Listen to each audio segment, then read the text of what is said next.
welcome you. Hi, everybody. If you guys would like to start to meander in here, get seated, we will start so we can be on time. I love being on time.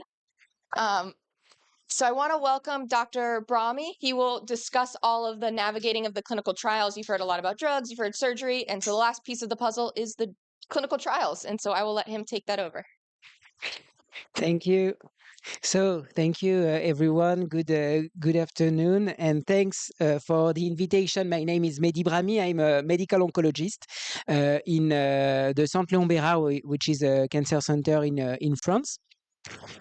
And the topic will be navigating clinical study in TGCT. Here you have the summary of the presentation with the first background about the basics on TGCT tumorigenesis.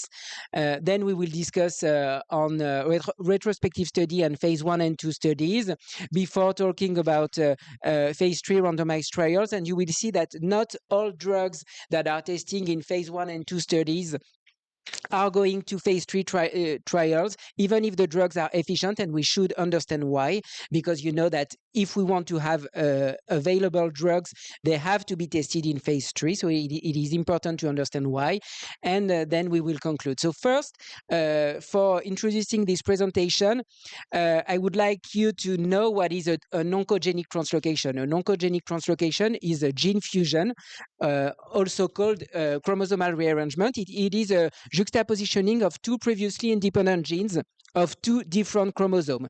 It creates an hybrid genes. You have here the example of a gene fusion between the chromosome A and the chromosome B that lead to a gene fusion. And the TGCT tumorigenesis is explained by a translocation, a gene fusion, between two genes, CSF1 and COL6A3. You will see then the breakpoint. And with this breakpoint, in fact, the CSF1 gene is losing a regulatory sequence that inhibits the expression of the gene. So you understand that when this fusion appears, then we see an overexpression of CSF1. And this will lead to an attraction of cells that express CSF1 receptor, I mean inflammatory cells, and this will lead to the joint destruction. And now you have the explanation of the tumorigenesis of TGCT. And what are the principles of treatment? For this presentation, we will focus only on diffuse TGCT because for localized TGCT is quite simple. It's only surgery. And diffuse TGCT is a very, very rare disease. So the most important, the take-home message is that those diseases should be treated in expert center only. What are the questions today? First question, quite simple to answer. Should we do active surveillance or active treatment? I would say if the patient has no symptom and the disease is not progressive, of course we will do active surveillance. Otherwise, if the patient has symptoms or the disease is progressive, then we should propose active treatment. And the second question, which is more difficult to answer, is should we perform surgery or systemic treatment? To answer this question, we have to look at the natural history of the disease. And we know that after surgery, at least half of the patient will relapse of a diffuse TGCT. We know several poor prognosis factors: the size of the tumor, the residual disease after surgery, male goes worse than female, and previous surgery. Previous surgery is the most important prognosis factor. It means that what you have to have in mind is that after a first recurrence, it seems that surgery doesn't seem to have a curative potential. So the place of surgery is maybe only one time, and then after a first recurrence, I would say that there is no real place for surgery. So now, what about systemic treatment? Let's talk about the inhibition strategies. As I explained you, the tumorigenesis is due to the overexpression of CSF1 and the attraction of CSF1R cells. So, of course, we will try to inhibit CSF1R with anti-CSF1R monoclonal antibody, but also small molecules that are called tyrosine kinase inhibitors that will also inhibit CSF1R. So in terms of retrospective study, I would say that every story has a beginning, and the beginning of CSF1R inhibition in TGCT is this case report by Jean-Yves Blay in Lyon that show a patient with a complete response to imatinib, which is a TKI that inhibits CSF1R. So this patient presented a complete response. After that, we show in this retrospective study of 29 patients, again, high response and stable disease with imatinib. And this retrospective study has also been updated after with 62 patients. And we have shown that indeed imatinib show response rate in this disease, but also a high number of control disease. In the study, it was 96% of patients that show at least a stable disease with imatinib. It seems that the vast majority of patients beneficiate from the treatment. Then we go to phase 1 and phase 2. In terms of phase 1, we have first two monoclonal antibodies. The first is cabiralizumab. In this phase 1, that included 11 patients, there were 4 partial response and 100% of functional improvement. Again, in the phase 1, just to show you the example, it was a patient from Saint-Léon-Bérard that presented a complete response with cabiralizumab in the phase 1, and it's very interesting because this patient has been seen in consultation a few months ago, and the treatment has been stopped a few years ago, and is still in complete response. So it is some of the things that we don't understand well in this disease, why some patients remain without disease after treatment, even if the treatment is stopped. The second is, of course, emactuzumab. In the phase 1, they were 63 patients. The overall response rate was more than 70%, and the treatment was overall quite tolerated with pruritus, fatigue, and edema. It's a classical side effects due to the inhibition of CSF1R. And what was interesting in this phase 1 is that the treatment seems to be, when the treatment is efficient, it seems to be efficient for a long time. And last but not least, in the phase 1 trial, the TKI, vinceltinib, so a different treatment. It's not a monoclonal antibody, but it's the small molecule that inhibits inside the cells the CSF1 receptor. And in the phase 1 of vinceltinib, the overall response rate was very good, more than 70% again. So it seems that the drug works very well. So in terms of phase 2 trial, we only have this study with nilotinib. It was a prospective phase 2 study. Even if the study showed 90% of stable disease, you see that there were less overall response rate with this drug. Anyway, it is a prospective trial, so always interesting to see the data. And importantly, we have seen also that even if the treatment by nilotinib was given 1 year maximum, we have a lot of patients that remain with non-progressive disease after stopping the treatment. So it's interesting. Then we go to the phase 3 randomized trial. There is not a lot of phase 3, but there is some. The first was Enliven, yes. Enliven was this phase 3 trial that tested the pexidartinib. Pexidartinib, it's like vinceltinib. It's a TKI, a small molecule that inhibits CSF1 receptor. Here you see the design of the study. Patients were randomized. So some of the patients received the pexidartinib at the inclusion, and some of the patients received a placebo. And it was the part 1 of the study. And after the part 1, then all the patients, including patients receiving placebo, could have been treated with pexidartinib.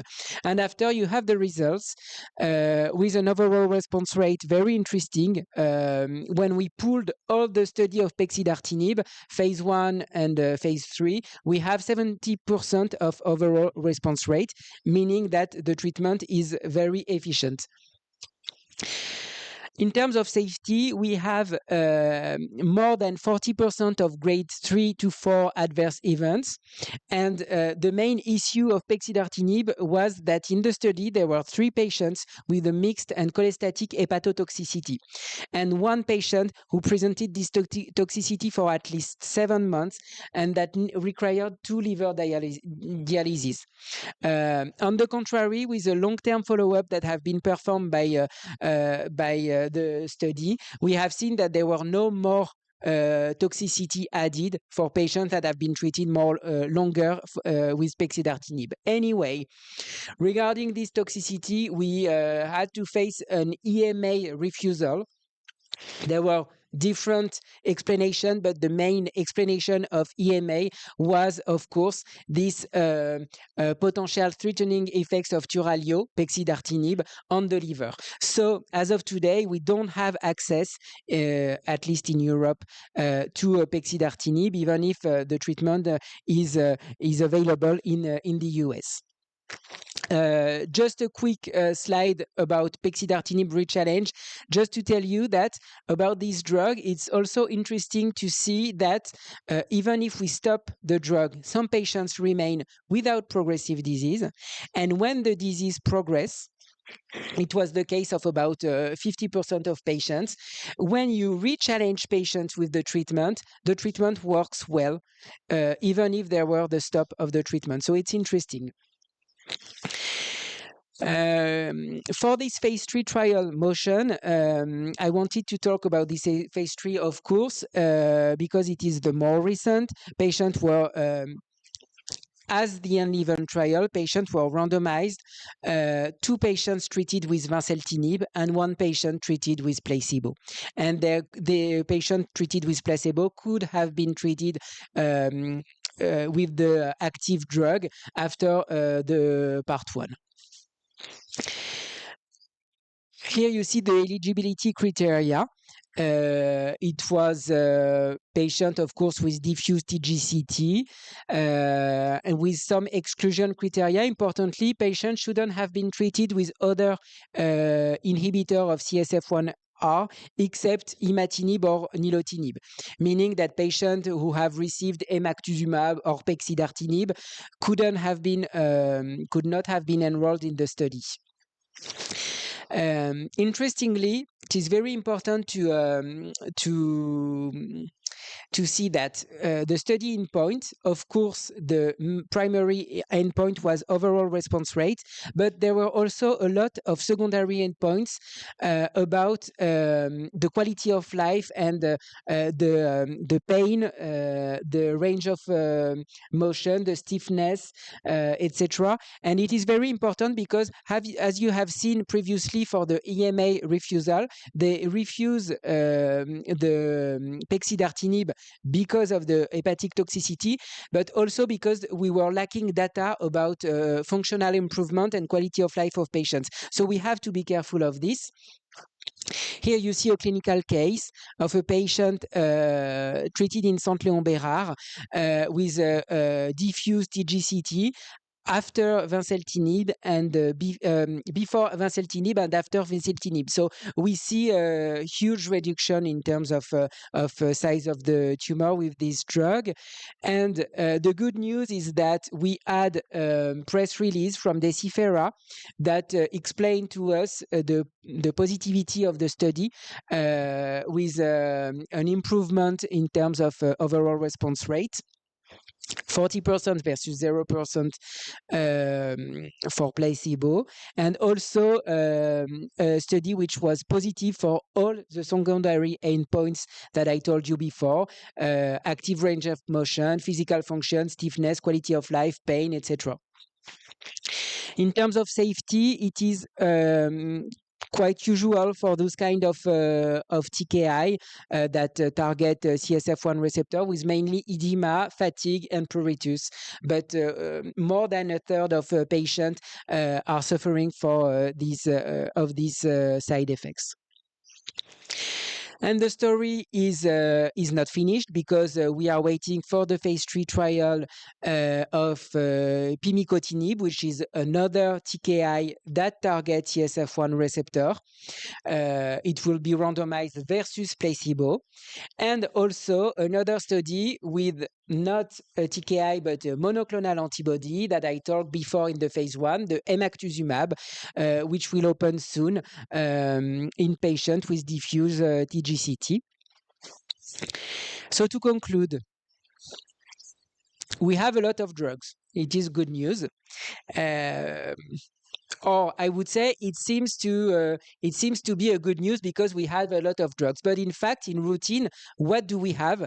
At least in France, we don't have anything. We have no approval. We don't have the approval of pexidartinib, and the approval of imatinib and nilotinib is not for this disease. So in fact, it's clearly an issue. We don't have drugs for this disease.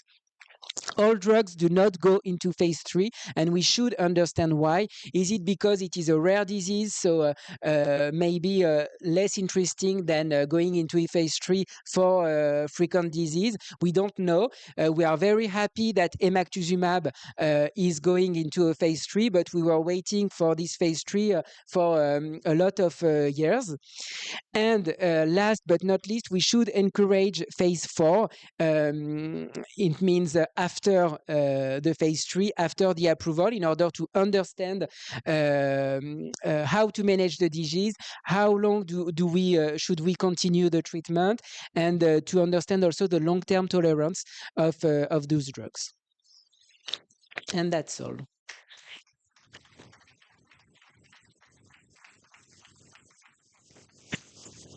Thank you so much, Dr. Brahmi.